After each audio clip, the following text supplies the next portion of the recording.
Fire safety నిబంధనలు ఏమాత్రం పట్టించుకోకుండా నిర్మాణాలు చేపట్టడంతో చిన్న అగ్ని ప్రమాదం జరిగిన భారీగా నష్టం వాటిల్లుతోంది. అధికారులు అవగాహన కల్పిస్తున్నా ఆక్రమణలు కూలగొడుతున్నా కొందరిలో మార్పు రావటం లేదు. ఈ ఘటన జరిగిన ప్రస్తుత గుల్జారీ హౌస్లో ఫైర్ సేఫ్టీ నిబంధనలు ఎలా ఉన్నాయో మా ప్రతినిధి రవిచంద్ర మరిన్ని వివరాలు ఇస్తారు. నిన్న చార్మినార్ దగ్గర గుల్జారీ హౌస్ లో జరిగినట్టుగా అగ్ని ప్రమాదంలో అడుగడుగున నిర్లక్ష్యం ఉంది. ఇప్పుడు ఇక్కడ ఉన్న పోలీసులు దీని వెనకాల ఒకటే గల్లీ ఉంటుంది, ఆ గల్లీ నుంచే పోవాల్సి ఉంటుంది.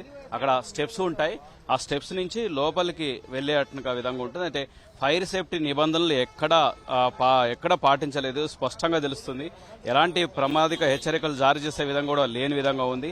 ఇందులో ఫైర్ జరిగిన తర్వాత ఫైర్ ని కంట్రోల్ చేసేందుకు అంటే మంటలు ఆర్పేట్టుగా విధంగా కూడా లేనటువంటి విధంగా ఉంది. దీంతో ఎలాంటి అంటే బయటికి రావడానికి లోపలికి వెళ్లడానికి ఒకే దారి ఉండటంతో ఈ పరిస్థితి మొత్తానికి 17 మంది చనిపోయారు. ఒక్కరు కాదు, ఇద్దరు కాదు, ఒక్క ఫైర్ ఇన్సిడెంట్ తోటి ఒకే కుటుంబంలో 17 మంది చనిపోయారు. ఇప్పుడు చూడొచ్చు, ఈ చుట్టుపక్కల ఉన్న కాంప్లెక్స్ కూడా ఇవన్నీ కూడా వాళ్ళకు సంబంధించినవి కావచ్చు, దీంతో ఉన్నట్టుగా ఇవేవి కూడా ఈ కాంప్లెక్స్ కావచ్చు, షాపింగ్ కాంప్లెక్స్ కూడా కావచ్చు, వీటికి దేనికి ఫైర్ సేఫ్టీ నిబంధనల ప్రకారం లేదు. ఎందుకంటే చుట్టూ ఏదైనా ఫైర్ జరిగినా కానీ చుట్టూ 3 వైపులా వాహనాలు ఫైర్ సేఫ్టీ కావచ్చు, ఫైర్ ఇంజిన్లు తిరిగి వెళ్లే విధంగా ఉండాలి. అలాంటి ఏ విధంగా లేనట్టుగా పరిస్థితి ఇక్కడ ఉన్నట్టుగా భవనాలు కావచ్చు, ఈ షాపింగ్ కాంప్లెక్స్లు కావచ్చు, ఇక్కడ జ్యువెలరీ షాపులు ఎక్కువగా ఉంటాయి. ముఖ్యంగా ముత్యాలు కావచ్చు, జ్యువెలరీ, బంగారం కావచ్చు, ఇలాంటి వస్తువులు ఎక్కువగా అంటే ఇలాంటి అమ్మేందుకు ఈ షాపులు ఎక్కువగా ఉంటాయి. చార్మినార్ దగ్గరలో ఎక్కువగా ఉంటాయి. వివిధ రాష్ట్రాల నుంచి, ఆ మాటకు వస్తే వివిధ దేశాల నుంచి కూడా వచ్చేసి ఇక్కడ కొనుగోలు చేస్తుంటారు.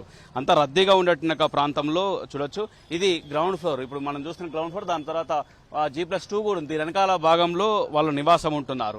ఈ ఒక్కటి ఫైర్ అంటుకోవడంతో వాళ్ళు అటు నుంచి ఇటు రాలేకపోయారు. దాంతో 17 మంది చనిపోయేట్టుగా విధంగా ఉంది. 17 మంది చనిపోయినట్టుగా పరిస్థితి దాపరించిందని చెప్పవచ్చు.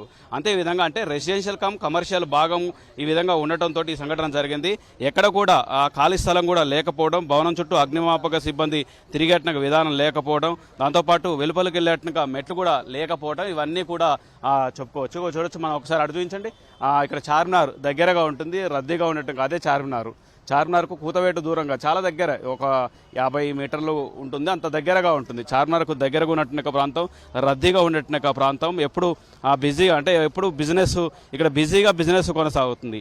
అంటే ఈ విధంగా ప్రధాన ద్వారానికి ఇక్కడ ఏ విధంగా కూడా అంటే ఇక్కడ బయటకు వెళ్ళడం కావచ్చు, లోపలికి వెళ్ళడం కావచ్చు, ఏ విధంగా లేకపోవడం, దాంతోపాటు ఫైర్ ఎక్స్టింగ్విషర్స్ కూడా పనిచేసే విధంగా లేకపోవడం, అందుబాటులో లేకపోవడం, ఈ విధంగా చూడొచ్చు.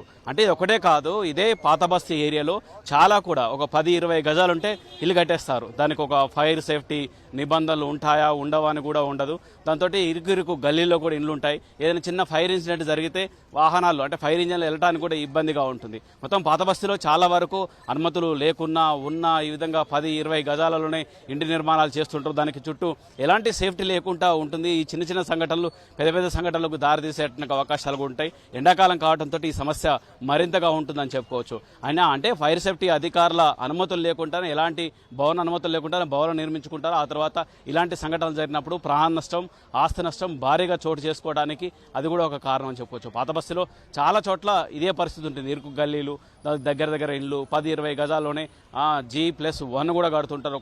కొన్ని చోట్ల ఇంకొద్ది ఎక్కువ 20-30 గజాలు ఉంటే ఏకంగా G+1, 2 ఈ విధంగా కూడా నిర్మాణాలు చేసిన నిర్మాణాలు చాలా ఉన్నాయి. వీటన్నిటి విషయంలో కూడా ముఖ్యంగా ఇప్పటికైనా దీని మీద ఎంక్వైరీ కూడా ప్రభుత్వం పూర్తి స్థాయిలో విచారణ చేపడతాం.